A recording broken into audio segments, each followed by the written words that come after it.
Welcome to the English with Kirsty podcast from www.englishwithkirsty.com. Here I'll be sharing with you tips, information and other learning resources so that you can improve your business English.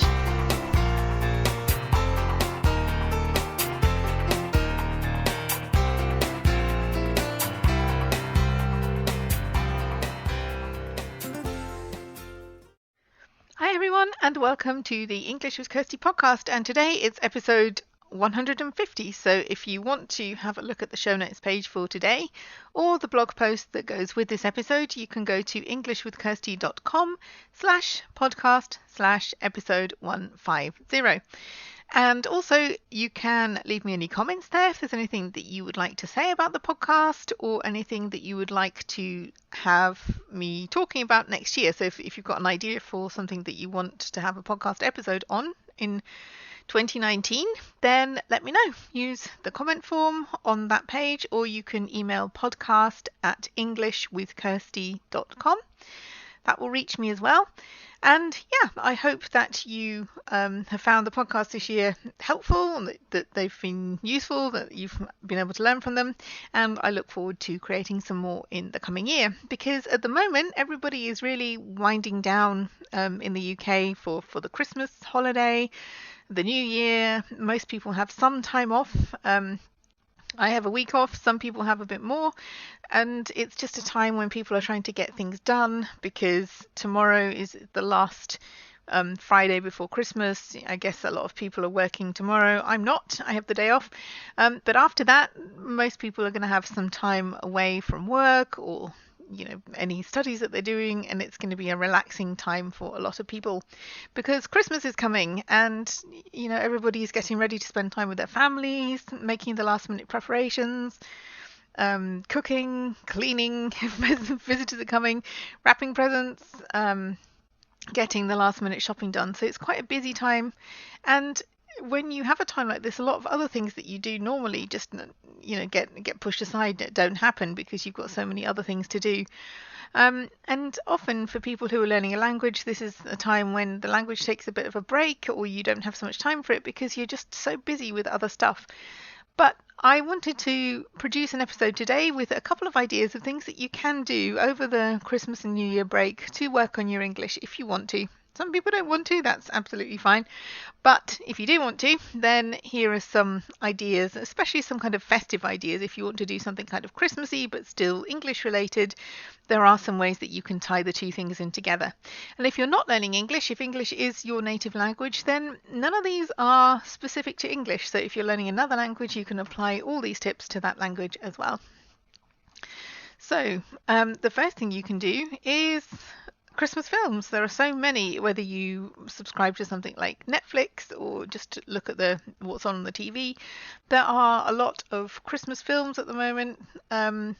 So there are some channels that only broadcast Christmas films, but certainly on others like Netflix you can have a look and see what they've got on offer.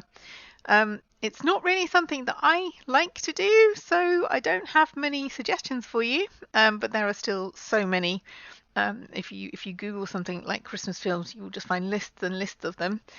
And certainly if it's something that isn't broadcast in English, sometimes on subscription services like Netflix you can change the language, so you can put it in English rather than watching it in your native language if you want to do something for English. You can also see this as a time to try and watch without the subtitles, because this isn't something you're doing for a course or something. Even if it's not the entire thing, even if you have, say, 10 minutes on, 10 minutes off, those 10 minutes when they're off, then you can really be focusing on listening rather than reading what's happening if you're somebody that tends to rely on the subtitles. So the first thing is Christmas films, because there are a lot of them around. The second thing is books, and that really depends whether you want to read a book, like a paper book, or if you want to read something on your tablet, or if you want an audiobook. There are plenty of audiobooks around too, but it's a nice time, I find, certainly after Christmas, that time between Christmas and the New Year, when things are a bit less stressful because the main day is over and all the main kind of events and seeing people. you can have a bit more time, and that is a good time to spend some time with a book. So if you can find a Christmassy book, there's lots of books that are written around this kind of winter time, and it doesn't have to be about Christmas itself, but you can find lots of good books. Maybe it's even a Christmas present. Maybe somebody's got you a book for Christmas, but if not, yeah, you can treat yourself. But it is some time when we have a bit more time that we can read. And I would say don't choose something that is really, really long, that's going to take you a long time. Maybe choose a book to fit the time that you have. So if you think you're just going to have time for like a shorter book, then find a shorter book. That's okay. But it is a nice time that you can do some reading, and that will depend whether you make it into a listening exercise with an audiobook or a reading exercise with a book that you physically read. But it doesn't have to feel like English. So find something that you will enjoy reading about, the kind of book that normally is the thing that you would normally read in your native language, because then you're more likely to enjoy the story and less likely to see it as just another learning activity. So number 3, not everybody likes this, but then not everybody likes films and books. So this is really not, you have to do all of these things, but just, find something that you would enjoy. Try to find something you would enjoy out of the list. Number 3 is about Christmas music, because if you like Christmas music and you have it on in the background, then find some in English, and yeah, you're listening to English.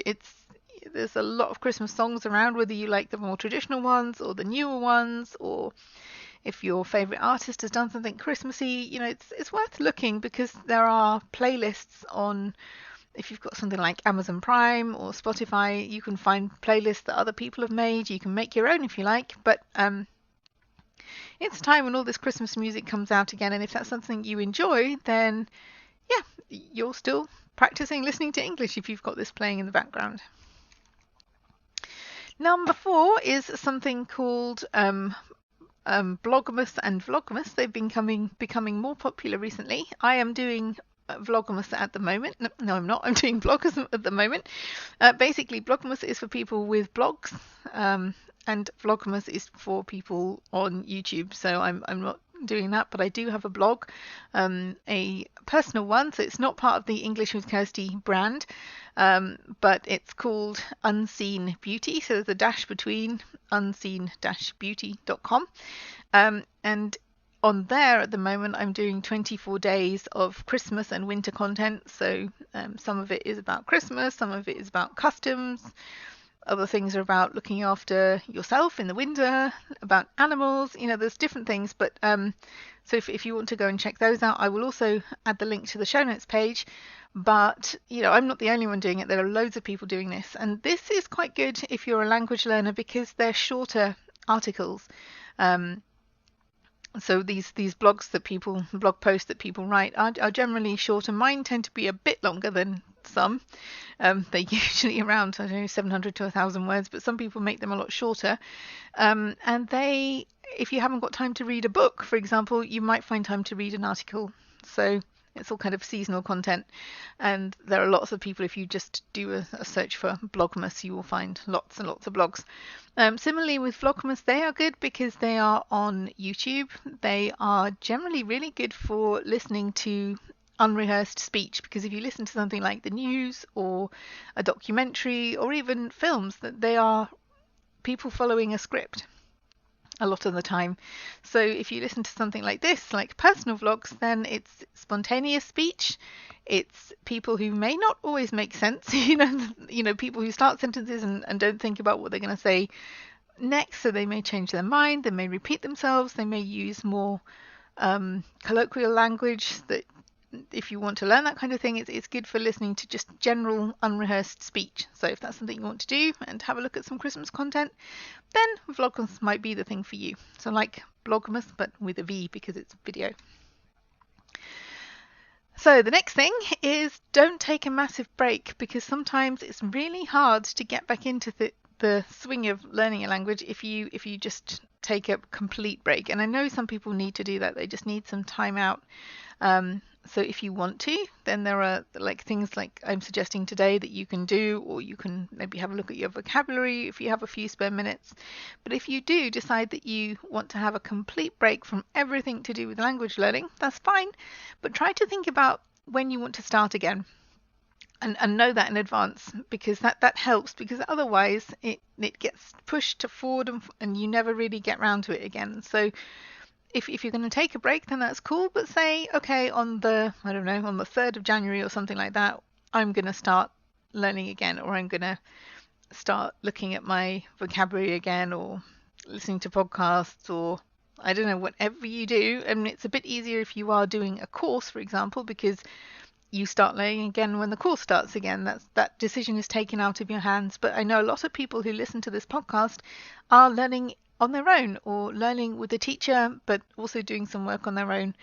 And certainly if you're in that kind of situation, it's good to know when you want to start again. You can change it if something happens, but to plan, okay, I'm going to take this break, but I'll start again on the 4th of January, and then it doesn't just get pushed, oh, I'll do it tomorrow, I'll do it later, I'll do it when I have time, because sometimes you never have time. Like we say when I have time, but sometimes you have to make time for the things you want to do, otherwise you never get them done, or there's always something else that's trying to take your attention.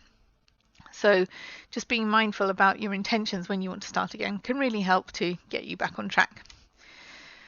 And a lot of people are doing cooking at the moment, so the next thing is about cooking. It's maybe cook something, find an English recipe to cook, or if you're learning another language, find what kind of things do people eat in that country around Christmas time, or what kind of things do people eat in another English speaking country that isn't where you're currently living, or what kind of things are people around you cooking if you are living in an English speaking country. So there are lots of different things you can do. There are so many recipes online, it's not difficult to find them.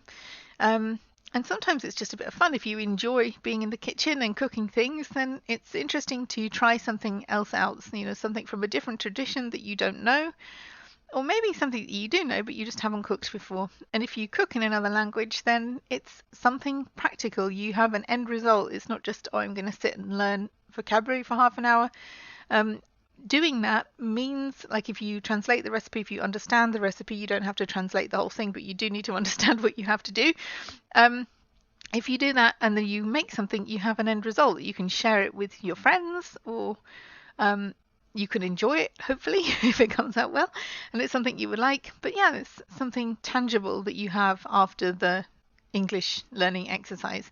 And I think the only thing I'd suggest for that is make sure in advance that you have everything that you need, because there are some ingredients that we just take for granted here but may not be readily available in other places. And also make sure you know what you have to do, because it's kind of annoying when you're halfway through doing something and you get flustered because you have to stop and work out what the next direction is. So when I've done this in other languages, I've looked at the recipe first, made sure I had everything I needed, and also had a look at what I need to do as well, because then I have a plan when I go into the kitchen and start doing it, and I'm not trying to translate and cook at the same time, because that can be a bit annoying.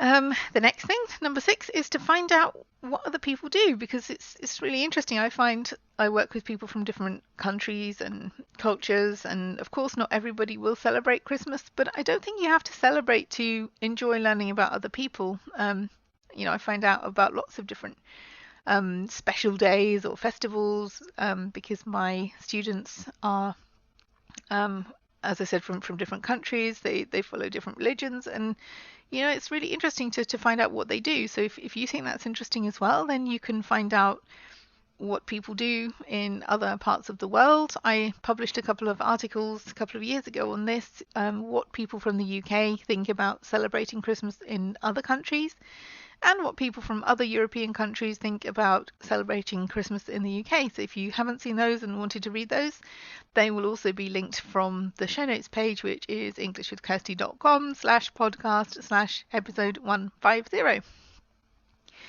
And the last thing is, share your own ideas. If you've got an idea of something that you're going to do over the next couple of weeks to work on your English, something that you maybe don't usually do, or maybe you want to continue doing what you always do, but I'd be interested to know if you have any plans, anything different or interesting, or that you would like to share. So I'm going to leave the comments open on this post. It's on the show notes page. And if you want to share something, then please do. Please come and share it. Maybe your idea will give somebody else a good idea, and you can help each other as podcast listeners. Or there is also the Facebook group. So as I always say, if you do want to come into the Facebook group, please fill out the questions so I know that you're a real person and that you are coming to learn English. So there are 3 questions. You do need to answer them if you want to be let in. So there are those questions, and you can find out where the group is also by going to the show notes page, because I've linked the Facebook group from there. So if you are interested in doing any of those things, I look forward to reading what you have to say. Otherwise, if you are celebrating Christmas this year, or if you celebrate Christmas, I wish you a very happy Christmas. Enjoy the celebrations. If not, I wish you... Well, I hope you'll enjoy the next couple of weeks, and I hope everybody has a happy and healthy 2019, and I look forward to producing more content next year and to hearing from you, because I do enjoy hearing from my listeners. So if you've got anything that you'd like to share, any feedback, any questions, then either use the contact form or my email address, which for the podcast is podcast@englishwithkirsty.com. So have a good week and have fun learning English.